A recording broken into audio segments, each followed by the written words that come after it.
আমাদের সরকারি শিক্ষা কাঠামোতে আমরা দেখব সবচেয়ে নিচে রয়েছেন আমাদের প্রাথমিক স্কুলের সহকারী শিক্ষকগণ। তারা কত গ্রেডে বেতন পান? 13। অর্থাৎ একজন কম্পিউটার অপারেটরের স্কেলে আমি তাকে ফেলেছি। এই হচ্ছে তার সম্মান। এবং উনি উপজেলা হেডকোয়ার্টারে যেখানে ওনার বেতনটা পান, সেই যে হিসাব রক্ষক, তার স্কেল হচ্ছে 12।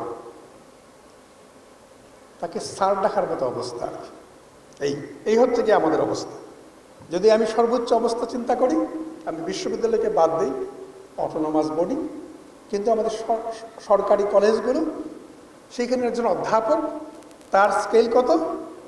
4। অর্থাৎ উনি একজন যুগ্ম সচিবেরও নিচে অবস্থান করেন। আমরা এই মর্যাদা দিচ্ছি শিক্ষকদের। সুতরাং যদি শিক্ষকদের সত্যি মর্যাদা দিতে হয়, তাহলে শুধু মুখের কথায় তো চিরা ভিজবে না, এই বিষয়টা কিন্তু আমাদের মনে রাখতে হবে। আমি আমার বক্তব্য আর দীর্ঘায়িত করছি না। শেষে আমি আমাদের এই গুণী শিক্ষক সম্মাননা পদক সম্বন্ধে 2 কথা বলতে চাই। এখানে বিভিন্ন ক্যাটাগরিতে 12টি পদক দেয়া হচ্ছে। যদি আমি মন্ত্রণালয় বিবেচনা করি, সেই ক্ষেত্রে আমরা প্রাথমিক ও গণশিক্ষা মন্ত্রণালয় পাচ্ছি 1টি পদক 12টির মধ্যে।